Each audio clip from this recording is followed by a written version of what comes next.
Assalamualaikum warahmatullahi wabarakatuh. Kami dari kelompok 8 yang beranggotakan Konita Ramahwati, Vivi Oktaviana, Leo Gigi Wahyu Pradana, Widani Yang Ayu Devi, dan Siti Ain Rosidah. Di sini kami akan menjelaskan tentang hipotesis satu sampel, varians, dan proporsi. Pengertian varians. Salah satu teknik statistik yang digunakan untuk menjelaskan homogenitas kelompok adalah dengan varians. Varians merupakan jumlah kuadrat semua deviasi nilai-nilai individual terhadap rata-rata kelompok. Varians adalah salah satu ukuran dispersi atau ukuran variasi. Varians dapat menggambarkan bagaimana berpencarnya suatu data kuantitatif. Varians diberi simbol, dibaca sigma kuadrat, untuk populasi dan untuk S kuadrat sampel. Rumus untuk menghitung varians ada dua, yaitu rumus teoritis dan rumus kerja. Namun rumus kerja mempunyai kelebihan dibandingkan rumus teoritis, yaitu hasilnya lebih akurat dan lebih mudah mengerjakannya. Konsep varians. Varians merupakan ukuran seberapa jauh sebuah kumpulan bilangan tersebar. Varians 0 mengindikasikan bahwa semua nilai sama. Varians selalu bernilai non-negatif. Varians yang rendah mengindikasikan bahwa titik data condong sangat dekat dengan nilai ekspektasi dan antara satu sama lainnya. Varians adalah salah satu parameter yang menjelaskan antara lain distribusi probabilitas. Sebenarnya, dari suatu populasi bilangan yang diobservasi atau distribusi probabilitas teoretis dari sebuah populasi yang tidak secara penuh diobservasi, di mana sebuah bilangan sampel diambil.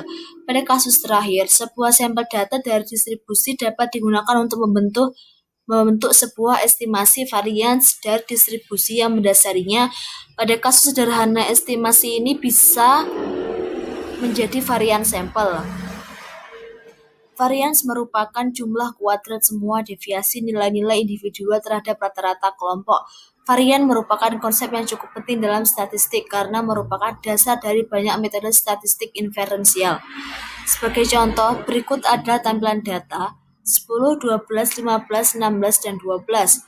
Untuk menghitung rata-rata data di atas adalah 10 ditambah 12, ditambah 15, ditambah 16, ditambah 12 per 5, hasilnya sama dengan 13. Varian dihitung berdasarkan kuadrat selisih dari masing-masing data terhadap nilai rata-ratanya, sehingga 10 min 13 akar kuadrat 2 tambah 12 min 13 akar kuadrat 3 akar kuadrat 2 sampai seterusnya, hasilnya yaitu 24. Jadi, besarnya varian adalah 24 dibagi 5. 5 di sini merupakan jumlah data jika merupakan populasi, atau dibagi 5 min 1 sama dengan 4 jika merupakan sampel. Sehingga nilainya adalah 24 per 4 sama dengan 6. 6 di sini dianggap sebagai sampel. Pengujian hipotesis satu sampel varian. Pengujian hipotesis mengenai variansi populasi atau simpangan baku berarti kita ingin menguji hipotesis mengenai keseragaman suatu populasi ataupun membandingkan keseragaman suatu populasi dengan populasi lainnya. Contoh soal varian. Contoh soal 1. Sebuah meriam harus memiliki ketepatan menembak dengan variansi yang minimum. Spesifikasi dari pabrik senjata menyebutkan bahwa standar deviasi dari ketepatan menembak meriam jenis tersebut maksimum adalah 4 meter.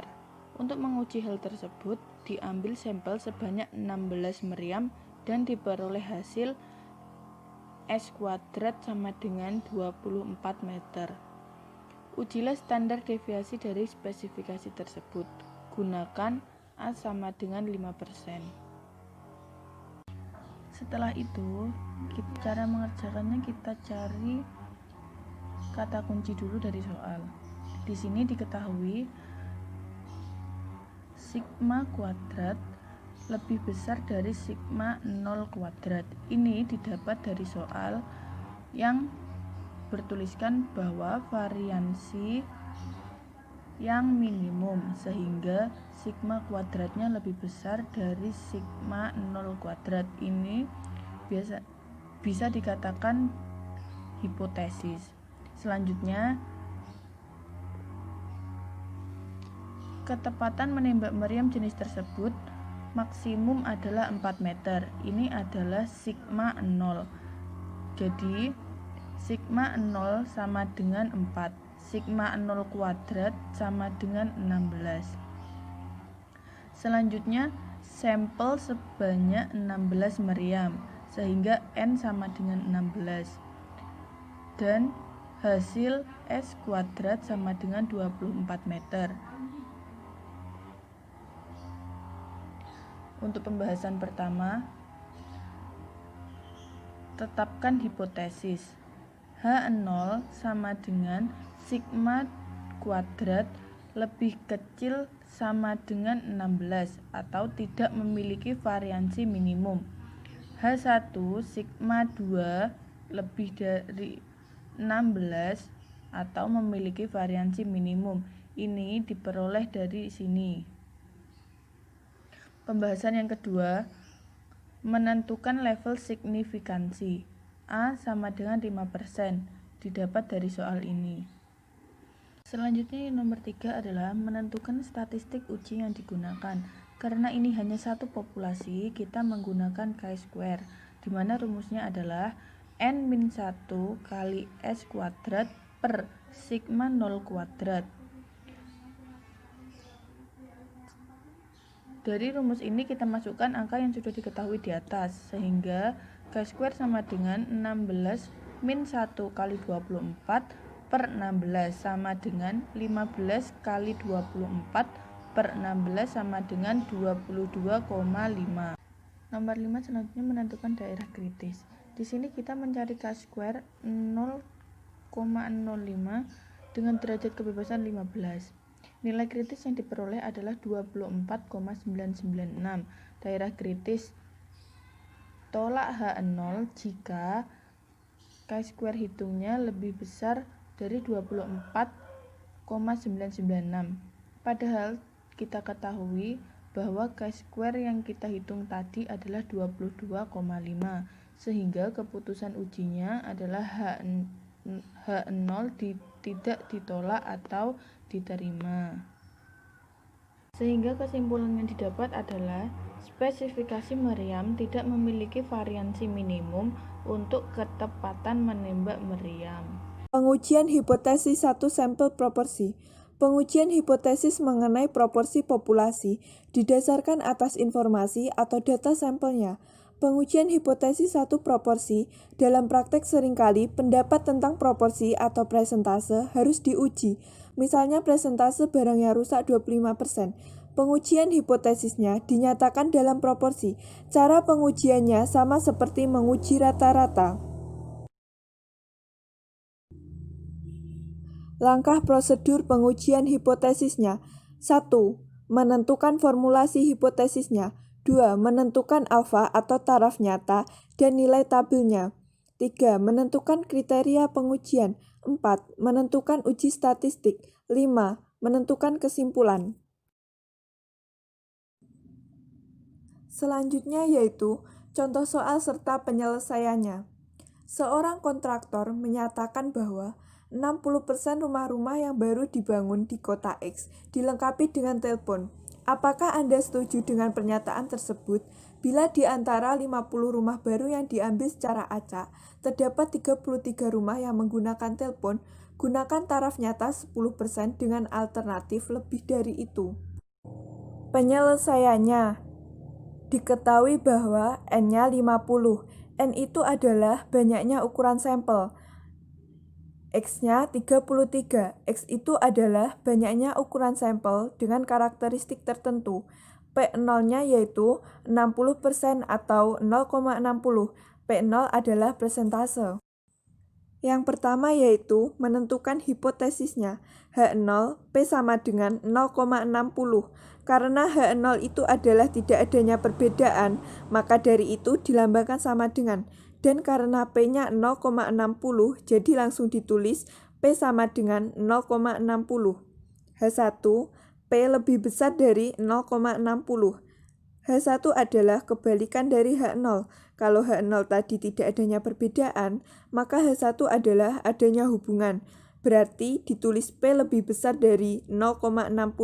Cara menentukan P lebih besar dari 0,60 bisa diketahui bahwa di soal mengatakan bahwa dengan menggunakan alternatif lebih dari itu, Maka dari itu dapat kita ketahui bahwa P lebih besar dari 0,60. Selanjutnya yang kedua yaitu mencari taraf nyata dan nilai Z tabelnya. Alfanya yaitu 10% atau 0,1. Berasal dari ketentuan soalnya tadi bahwa taraf nyatanya adalah 10% atau 0,1, maka dapatlah Z 0,1. Z 0,1 yaitu 0,5 dikurangi 0,1, di mana di sini menggunakan tabel Z 0,5. Jadi 0,5 dikurang alfa. Alfanya tadi adalah 0,1, maka dapatlah hasil 0,4. Selanjutnya dapat kita lihat di tabel Z-nya bahwa angka yang mendekati 0,4 di sini ada 0,3997. Ini adalah angka yang mendekati 0,4 di mana titiknya itu ada pada 1,2 dan ada di 0,08. Jadi dapat kita tentukan bahwa 1,2 ditambah 0,08 yaitu 1,28.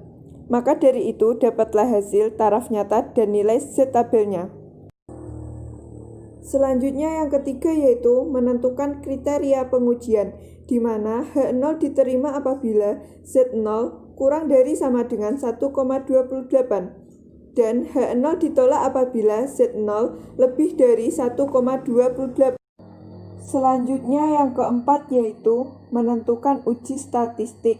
Rumusnya yaitu Z0 X dikurang N dikali P0 dibagi akar N dikali P0 dikali 1 dikurang P0. Langsung saja dimasukkan 33 dikurang 50 dikali 0,60 dibagi akar 50 dikali 0,60 dikali 1 dikurang 0,60. 1 dikurang 0,60 jadinya 0,4. Selanjutnya dijumlahkan. Pertama, kalikan 50 dikali 0,60. Hasilnya 30. Jadi 33 dikurang 30. Selanjutnya, akar 0,60 dikali 0,4. Hasilnya 0,24 dikali 50. Hasilnya akar 12. Selanjutnya dijumlahkan. 33 dikurang 30 dibagi akar 12. Hasilnya 3 dibagi 3,47. Hasilnya yaitu Z0 0,87. Selanjutnya yang terakhir yaitu menentukan kesimpulan. Karena Z0 sama dengan 0,87 kurang dari Z0,1 sama dengan 1,28. Maka H0-nya diterima. Jadi pernyataan kontraktor bahwa 60% rumah-rumah yang baru dibangun di kota X dilengkapi dengan telepon dapat diterima atau benar.